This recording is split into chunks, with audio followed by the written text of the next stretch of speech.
You mentioned the polarization of society as a major drawback for curtailing social media's negative impact. Well, it is observed in other states generally, which are better off in terms of their social fabric, that such hate speech does occur, but not at the same intensity. So, how do you think that Pakistan as a state could bridge this polarization? I mean, it's going to be a long journey. It's going to be a long journey, but there's still hope. There's a road that we need to start walking on immediately if we are to address this hate speech. To begin with, politicians need to realize that there are some set parameters and boundaries that they cannot exceed.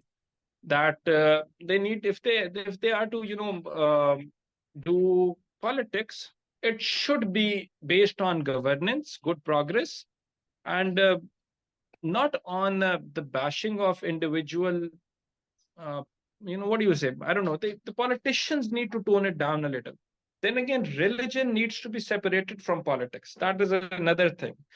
Uh, Religion has been manipulated and used in a manner that it should not have done so. Moving on from there on, after that, what else can you do? You can understand as masses that whosoever is the politician or the leader that you are following is a politician at the end of the day. He's not Messiah or a God sent figure. He's a politician out there doing politics for your country. Yes, you can have your alliances. Yes, you can have your disagreements with the other person. But then again, you need to have the temperament to listen to differing views and opinions. Silencing dissenting voices by the authorities is another issue that needs to be addressed in this regard, because when you start to use pressure tactics, you start to, breed hate in the minds and the hearts of the people. When you use force, force should never be used. At the end of the day, there's another debate that falls into place in this regard, is that writ of the state should always be established. So yes, that once you say that writ of the state should be established, on the other side, you need to understand that there are specific basic human rights that have been awarded to the masses. We are not living in an authoritarian regime. This is a democracy. So it's a debate, it's a discussion where sane minds, logical heads should sit and try and understand that the road that we have started to walk on will never lead to stability. With so much hate, with so much divide, we can never grow.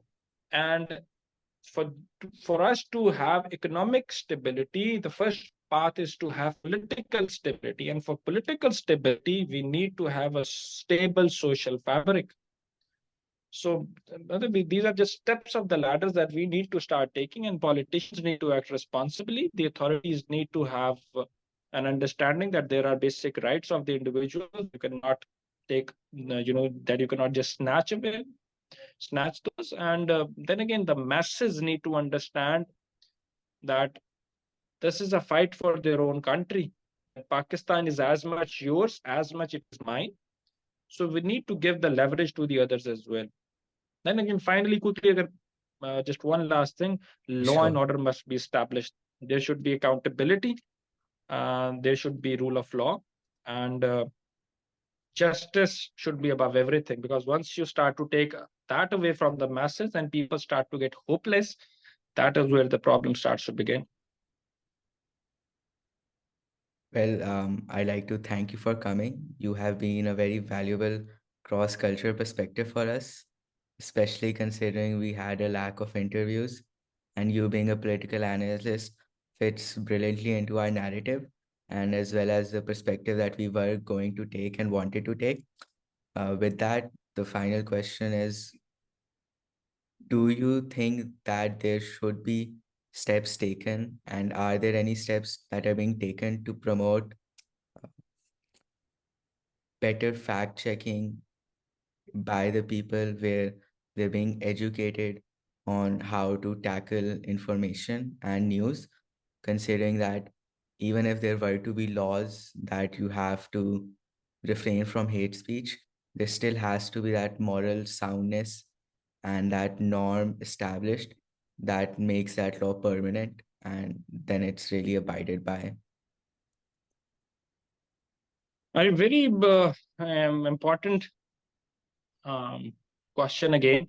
I hope so. I dearly hope so to begin with. But then again, in my experience and over the last decade or more that I've been in the industry, I haven't found many individuals or, you know, what do you say, institutions that are ready to put moral um, moral fabric. They are not ready to put moral importance above ratings, above the cash inflow, above the monetary gains that are going to be awarded. So, it's a fight between moral justice, moral implications, and on the other side, it's about cash inflow. So, sadly, in my experience, there are not many cases that would want to choose a path which is based solely on your self actualization, that satisfies your self esteem that you are on the right path if it's not paying you enough. But then again, at the same time, having said that, there have been many cases, many individuals who have put their individual sanctity, their individual moral compass above everything else. So these are the fighters, these are the people who keep nations afloat. These are the sort of individuals who are, the hope for a society. So it's not something as, something that's not going to be possible. It is going to be possible. We as Muslims should above all have strong faith that Allah, being the guiding light for all this universe, is going to, be able to help and guide us. But then, like, at the same time, there's this specific responsibility that falls on the humans as well. And we as citizens of Pakistan need to value that. There's this lack of education that is a dear problem, and people need to be, educated. People need to be. There are issues that need to be addressed. People need to be taught temperament, social values, and again, back to your question as well, there's got to be hope. Never leave, never give up. That is the first thing and the most important thing, because once the masses start to get hopeless, that is where frustration starts to, dive in. And when there's frustration, there's economic instability. People do not have the cash inflow. People are worried about what they're going to be eating tomorrow, what they're going to be feeding to their children. They don't have milk to, for their children. That is when the problem starts to come. So it all leads to then crime and other social evils. So it's a cycle. It's a vicious cycle that starts to, starts, and it's not helpful. But then again, there are people, there are examples.